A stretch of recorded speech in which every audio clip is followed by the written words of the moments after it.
que el señor presidente López Obrador fue iniciado y que está en los registros de la Gran Logia de Estado de Restauración. ¿Aquí en Tabasco? De trabajos masónicos en logia, prohibido por nuestras constituciones y reglamentos tratar asuntos de política o de religión. Y ahí es donde hay diversidad de ritos. Y no solo eso, ahorita te platico. Antes de entrar a la logia, la excomunión de todo el que ingresara a una logia masónica. Así que existía el índex, prohibición de leer los libros en él indicados. Interesante. Hermano, ahora vayámonos a nuestro querido México. ¿Cuándo llegó la masonería aquí? O sea, históricamente, ¿cuándo se sabe que entró la masonería? Bueno, se cree que durante la colonia, cuando todavía era colonia española, soldados españoles estaban en algunas logias itinerantes. Le llamaban así por no estar establecidas según Oriente, que es a las plazas donde están las logias, nosotros le llamamos Oriente. No había pues logias establecidas en un lugar, domicilio fijo, sino que los soldados, a como se movían por necesidades del servicio, así iban ellos practicando sus rituales masónicos por diversos lugares. Ahora bien, cuando el movimiento independentista en México se deriva del Renacimiento europeo y de la Ilustración, llamada así por que en Europa se difundió la luz del conocimiento, así como las artes y demás, y muchos, sí, en el siglo XVIII, y muchos monarcas tuvieron las buenas ideas de reducir ligeramente, no en su totalidad, la forma de vida que llevaban. No eliminaron la servidumbre, pero por lo menos no se les denominaba esclavos, sino sirvientes. Sin embargo, mejoró bastante la vida de la gente en Europa con la Ilustración y se difundieron libros. Como es natural, la Iglesia de inmediato reaccionó y puso la lista el índice de libros prohibidos, denominado precisamente índex. El índex es la relación de los libros que no debían leer los católicos so pena de excomunión automática. Pero, como tú sabes, lo prohibido es lo que más llama la atención. Y muchos sacerdotes leyeron esos libros.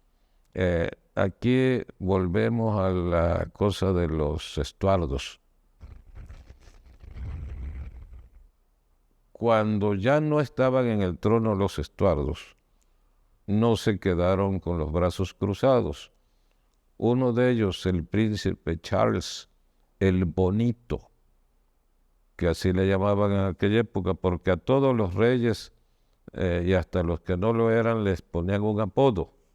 Entonces Charles fue conocido en su tiempo como el Bonito, pero ya para nosotros es conocido como el pretendiente. Charles pretendía el trono de Inglaterra. Incluso hasta se atrevió a desembarcar en Inglaterra con un pequeño grupo de partidarios, pero rápidamente los aplastó la policía inglesa. Entonces, o el equivalente de policía en aquella época, era principios del siglo XVIII. Entonces él se refugió en Francia y allá creó algo así como los antecedentes del rito escocés antiguo y aceptado, denominado de esa manera como era muy, muy nuevo, por eso le pusieron antiguo, para atraer la idea de prestigio, de antigüedad y aceptado. El caso es de que rápidamente inventaron ahí en el rito una serie de grados y nombres rimbombantes para cada grado, cosa que no había en la masonería inglesa ni en York. El caso es de que el príncipe Charles quería usar la masonería para atraer a los nobles ingleses, alemanes, italianos, y sí, los atrajo. Les interesó mucho a todos ellos la masonería y a sacerdotes también, porque no estaba prohibida. Además, como te digo, durante siglos fue protegida de la Iglesia Católica. Entonces, de cualquier manera, como fuera, el príncipe lo que quería era ser rey de Inglaterra y pretendía usar la masonería para congraciarse con los poderosos y conseguir de ellos apoyo económico y militar para llegar al trono en Inglaterra. Por supuesto, los ingleses no se quedaron tranquilos y le pidieron al Papa que frenara las ambiciones de Charles, el pretendiente. Pero el Papa investigó y dijo, no, de una vez, no queremos nada con la masonería, ni la del príncipe Charles, ni la de los ingleses. Toda la masonería fuera, y excomunión al que se haga masón. Fue en 1732 y le tocó a otro Clemente. Clemente V fue el que colaboró en perjudicar a los templarios. Clemente XII fue el que, de la bula, me parece que fue in eminenti o algo así la bula, para la excomunión de todo el que ingresara a una logia masónica. Así que existía el índex, prohibición de leer los libros en él indicados y prohibición de entrar a las logias masónicas. Pero pues eso, como dijimos, lo prohibido atrae más. El caso es que según la tradición, los hermanos masones sostienen que el señor cura Hidalgo y Costilla fue iniciado en la masonería, en una logia que ya existía ya con local fijo en la calle de las Ratas, que ahora se denomina Bolívar en la Ciudad de México. En el centro. Esto sí, esto incluso lo ha mencionado nuestro ilustre y poderoso hermano Manuel Jiménez Guzmán en entrevistas que se encuentran en YouTube. Se pueden marcar en YouTube Manuel Jiménez Guzmán. Fue gran maestro de la Gran Logia Valle de México y muy poderoso soberano, gran comendador del Supremo Consejo del Rito Escocés Antiguo Aceptado de Lucerna, Lucerna 56. Ya fallecido, lamentablemente, durante la pandemia de COVID. Manuel Jiménez Guzmán. Como anécdota, al pobre le tocó cuando Carlos Salinas de Gortari, hermano nuestro también, cuando Carlos Salinas de Gortari quiso reformar la Constitución, el artículo 130, le tocó a Manuel Jiménez Guzmán presentar la propuesta, ¿cómo se dice? La iniciativa de reforma con proyecto de decreto. Ni modo, así es la política. Él era diputado federal, o creo que sí, diputado federal. Gran persona, gran hermano, Manuel Jiménez Guzmán. ¿Qué estábamos? Sí, te había preguntado Sí. cuándo había entrado a México. Ah, sí, sí, Dijiste que perdón. como Sí, una sí. colonia. Sí, Y ahorita ya me mencionaste a... sí, que el señor cura Hidalgo fue iniciado. Y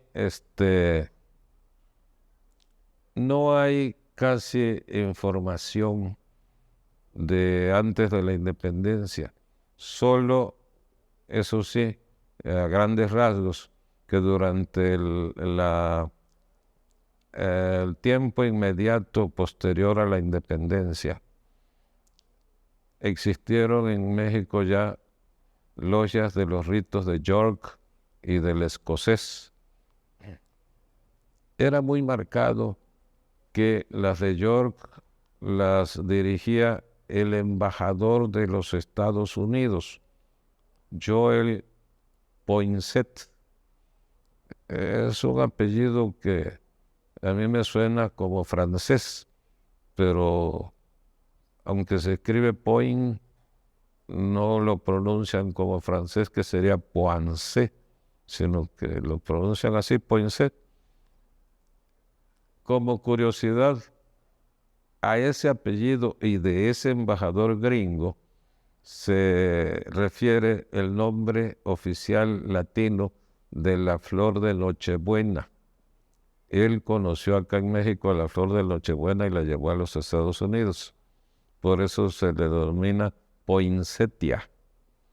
Pues Joel Poinsett era el jefe de los masones yorquinos. A la masonería yorquina perteneció don Antonio López de Santa Anna, 11 veces presidente de México. Por circunstancias de aquella época, la legislatura, que así era. El, el otro rito que existía en México era el escocés, antiguo y aceptado. Y como no había partidos políticos, los ritos escoceses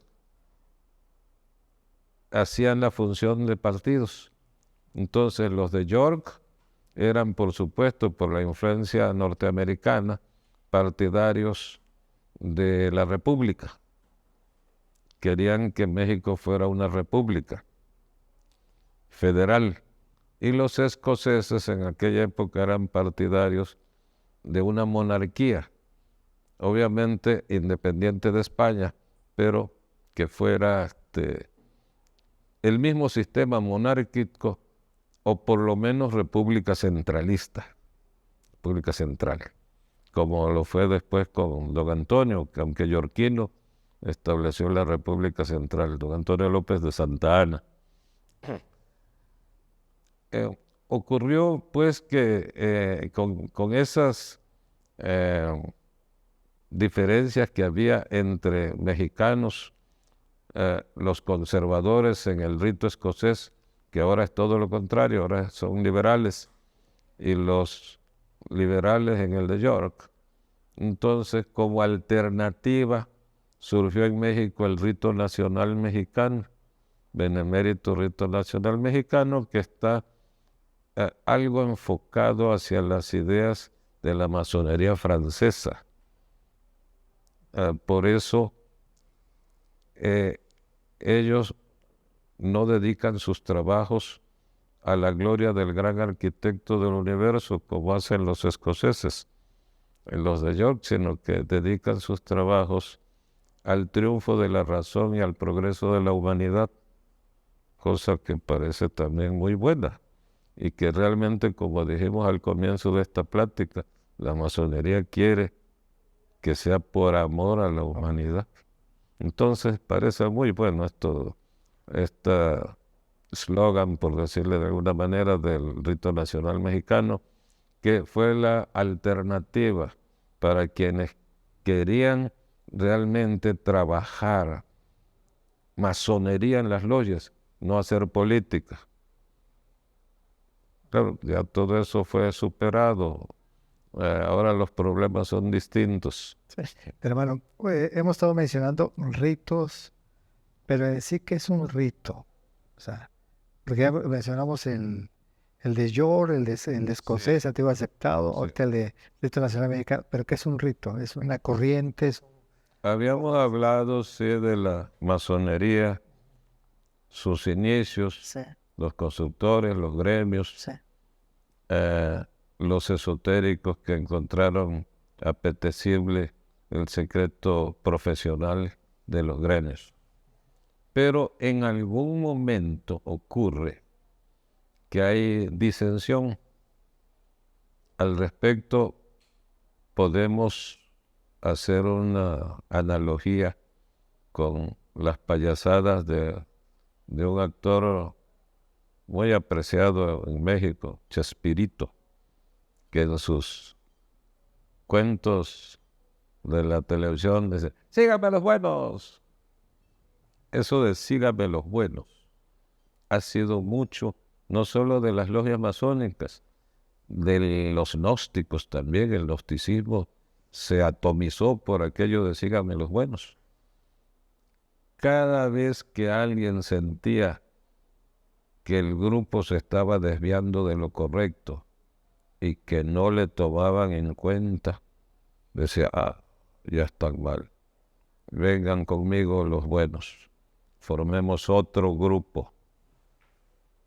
Y de esa manera los masones se fueron separando en diversos sistemas de trabajo que en algún momento se les empezó a denominar ritos. Rito,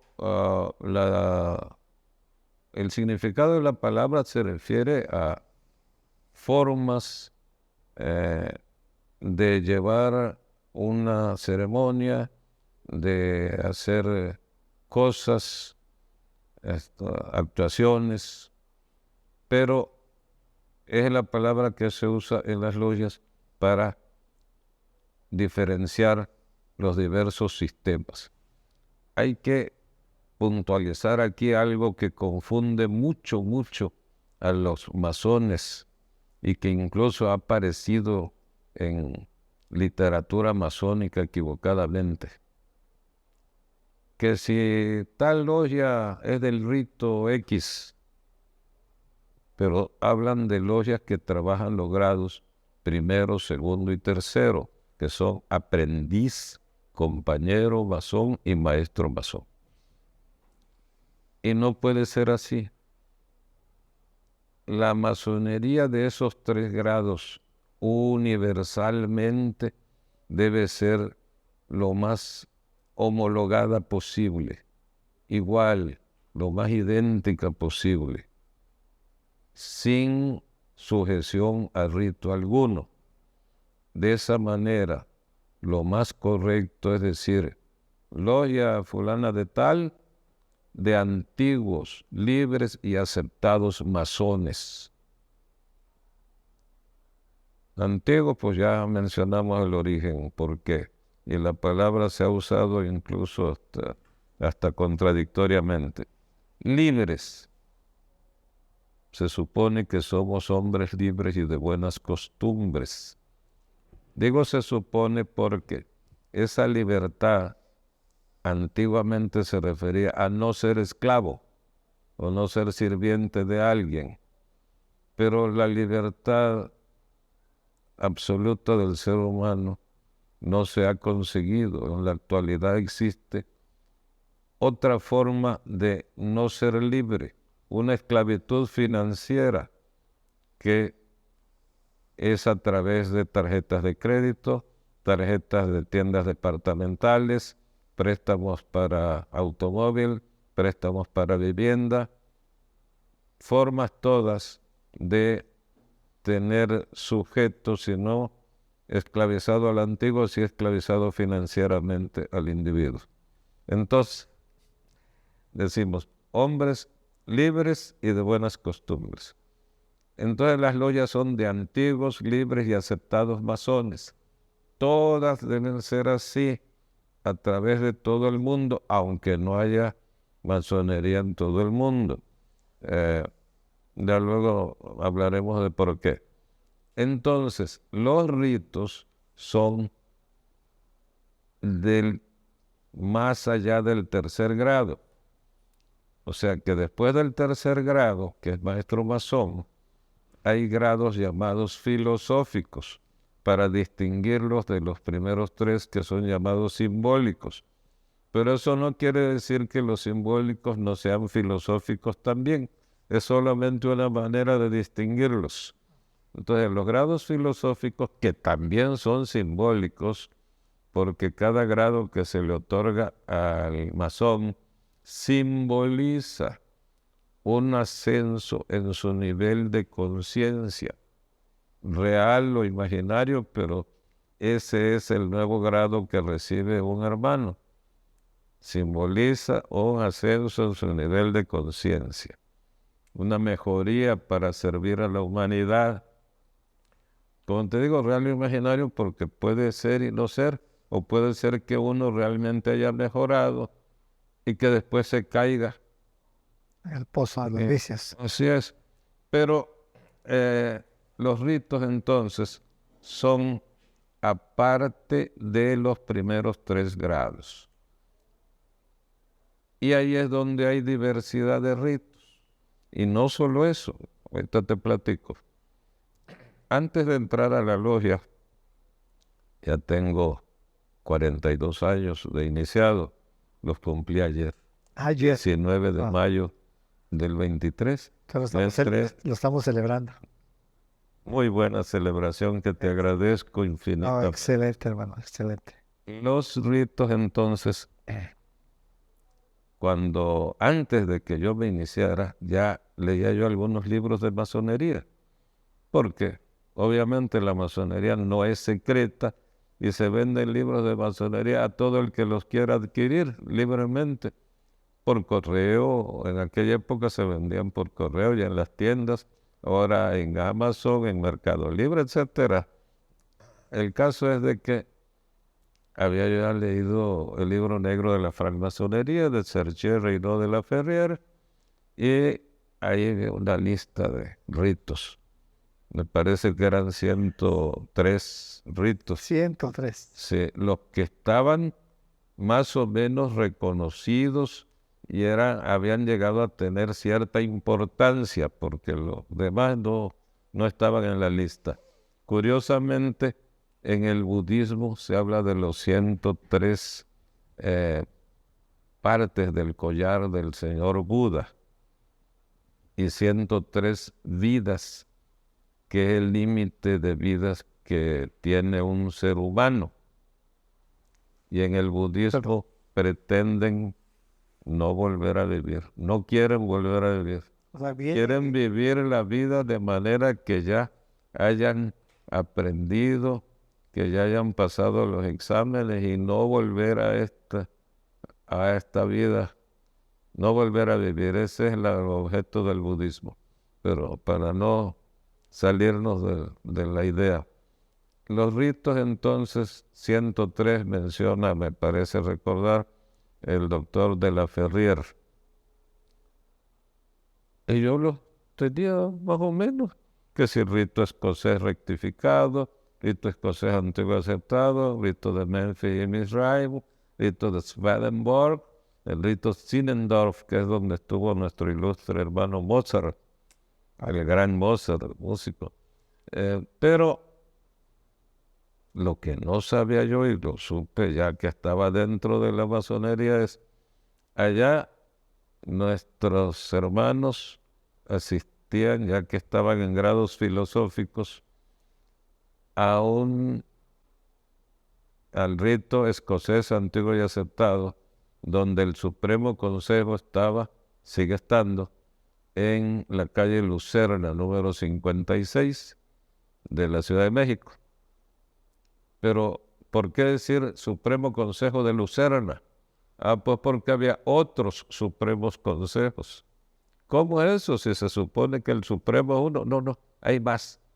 Está el Supremo Consejo también del rito escocés, porque a eso nos referimos. No de otro rito, sino del mismo escocés, de Puente de Alvarado, que es el original, que es el que recibió de origen la carta patente, etcétera, etcétera.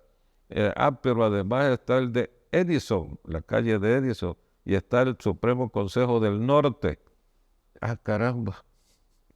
Pues esa no la sabíamos, pero después supimos, o supe por lo menos, que aquello de síganme los buenos funciona no solo para separar en ritos nuevos, sino además dentro de un mismo rito seguir fragmentándolo.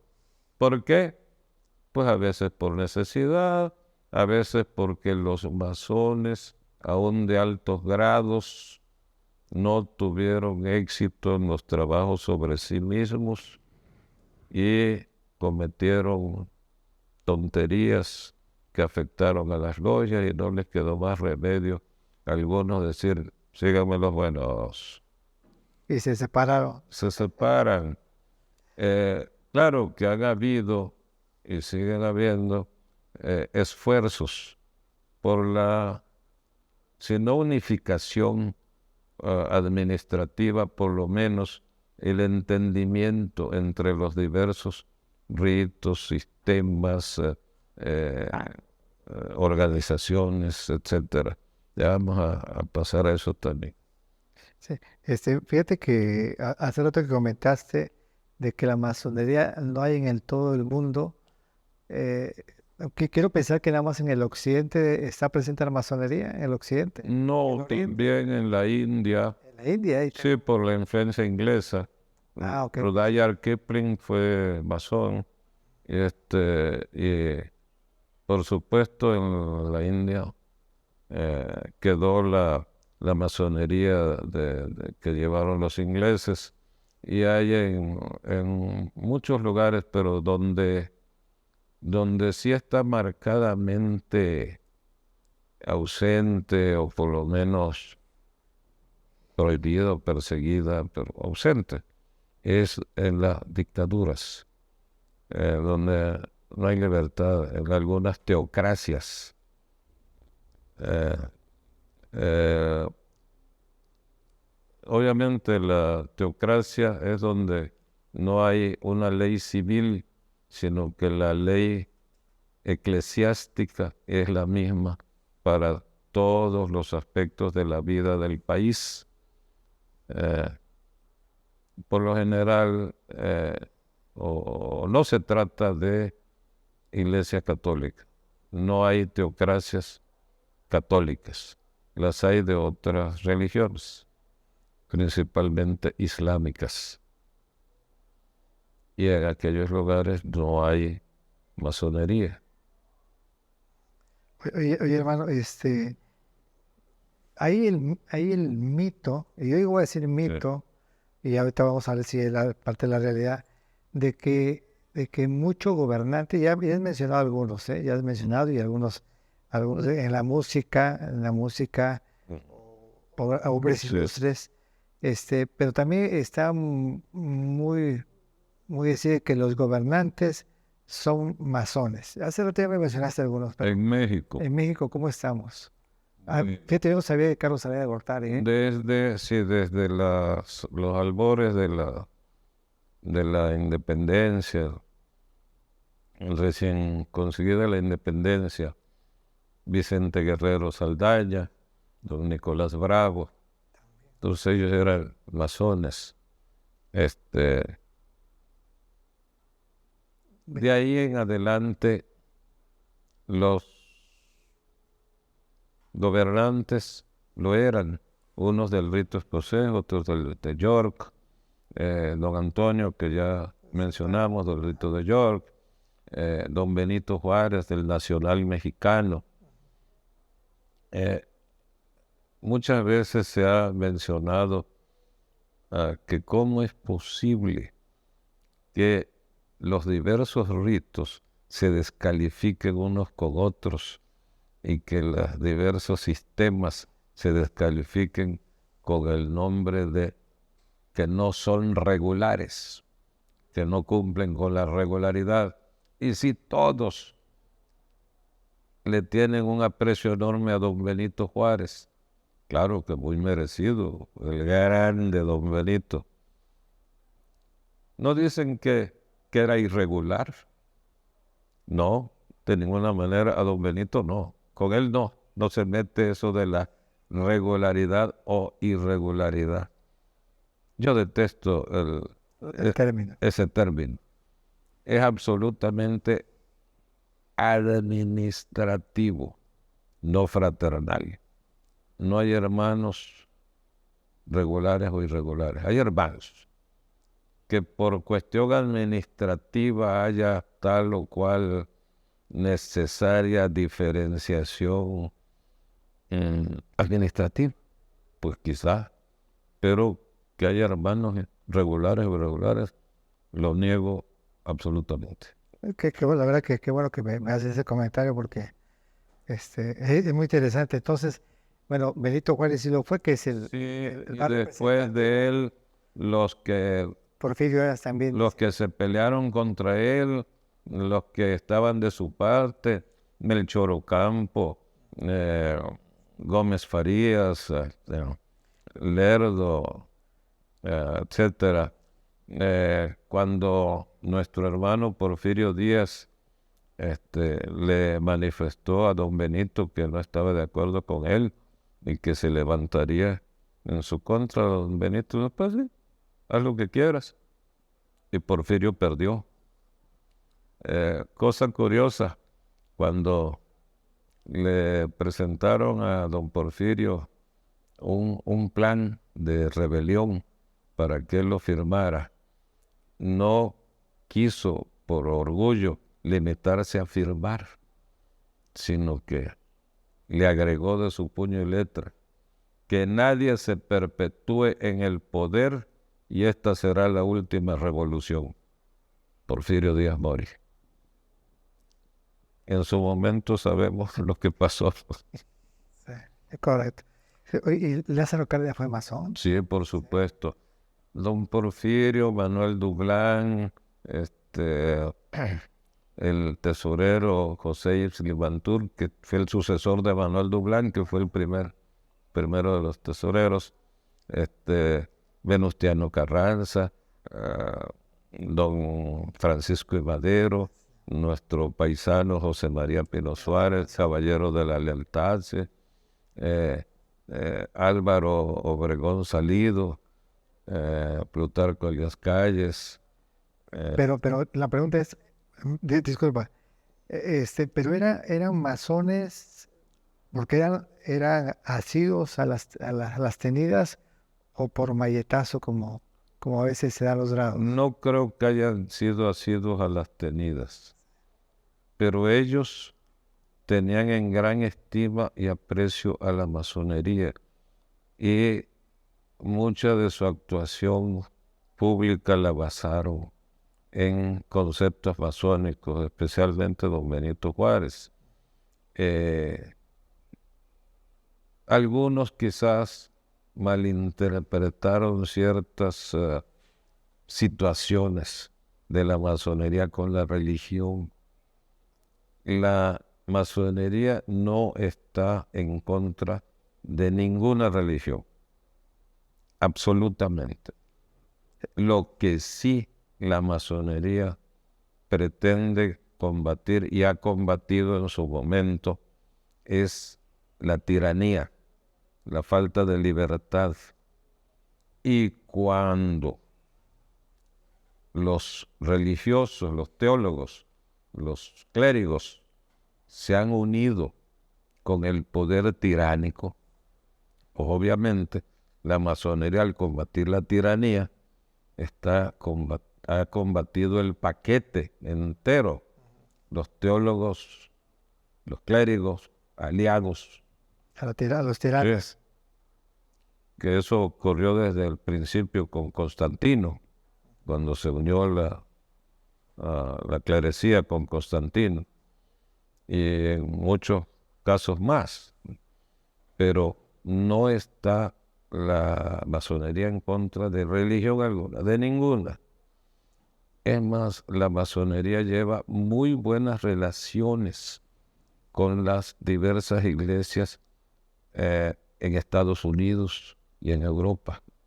Es acá en México y en Latinoamérica un poco más marcada la discrepancia, pero en todo caso se trata de discrepancia por motivos no religiosos. ¿O será ignorancia, hermano? No, Pudiera ser, eh, porque a ver, muchas veces hemos visto muchos casos en que los clérigos eh, aprovechan la ignorancia de personas para, eh, mediante engaños, inducirlos en contra de la masonería. No fue en contra precisamente de la masonería, pero sí fue en contra del gobierno de Obregón, cuando indujeron al pueblo inocente a levantarse en armas contra el gobierno, cuando la guerra cristera, porque se suponía entre el pueblo, debido a la mala información, que el gobierno había prohibido el uso de templos y las misas, cosa que nunca fue, ¿no? Eran otras cuestiones muy distintas las que había entre el gobierno y el Vaticano. Pero ok. Oye, nada contra la religión. sí, Nada. y es la parte que yo comparto, yo comparto que lo comentaste en un principio, ¿no? Decimos, parte de lo que es el pilar de la masonería o de los integrantes que son los masones es la creación, perdón, el creer en un Un ser supremo, un ser supremo. creador de cuanto existe. Así es, creamos un gran arquitecto del universo, Dios en otras. Así.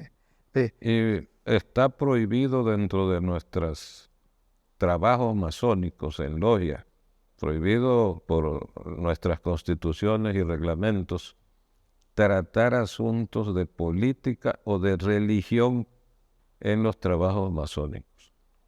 Nada de político o de religión. El que tenga algo que decir al respecto, si es que considera de mucha importancia, puede pedir que se suspendan los trabajos y que ya fuera de lo oficial de los trabajos, exponer lo que necesita comunicar. Pero tiene que ser algo realmente de importancia para que se pida una suspensión de los trabajos. Y eso nunca ocurre. Todos los trabajos inician y terminan normalmente sin que a nadie se le ocurra pedir que se dejen en suspenso para tratar algo un tema por de religión o de política. sí. Oye, pero entonces me voy a centrar en esta parte política y luego quiero preguntarte sobre algunos hombres ilustres famosos. Sí.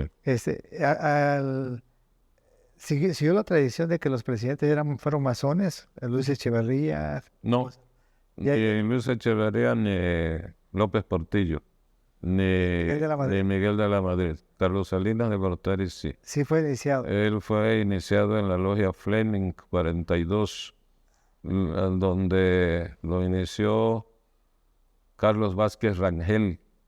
Fue un masón muy destacado, ya fallecido, me parece que en el 98. Carlos Vázquez Rangel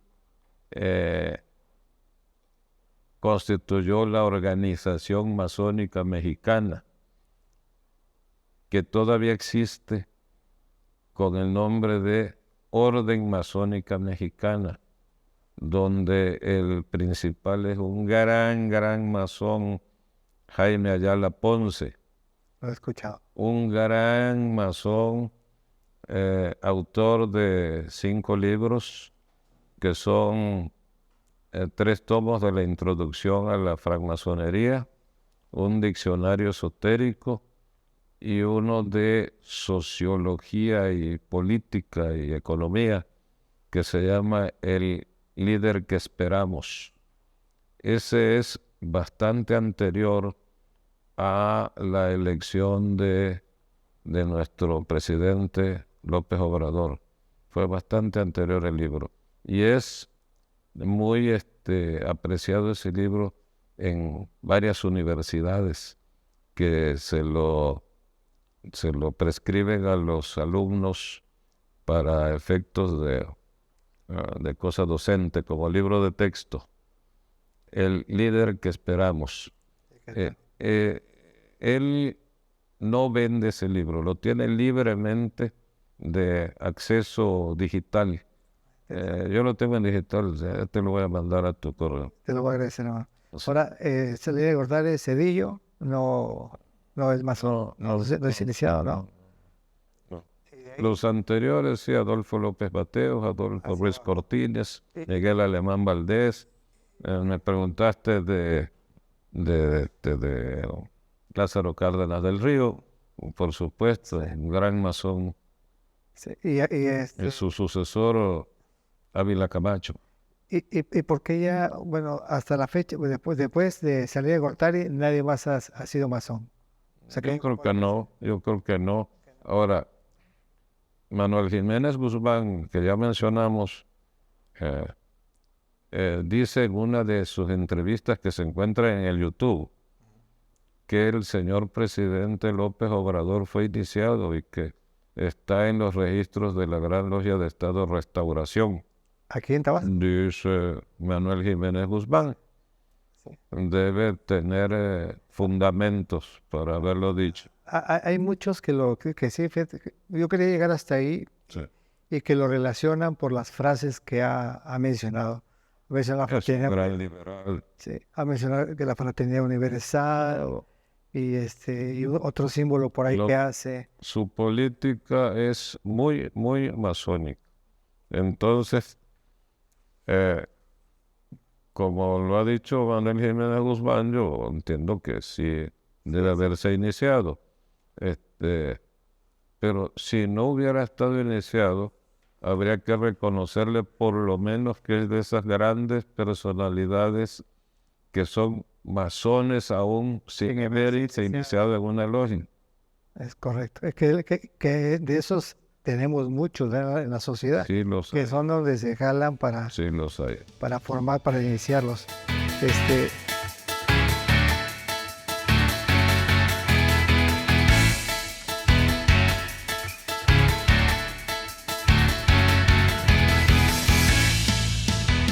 La masonería puede ser una gran cosa o puede limitarse a ser un club social según cómo nos desempeñemos en cada logia, en cada lugar.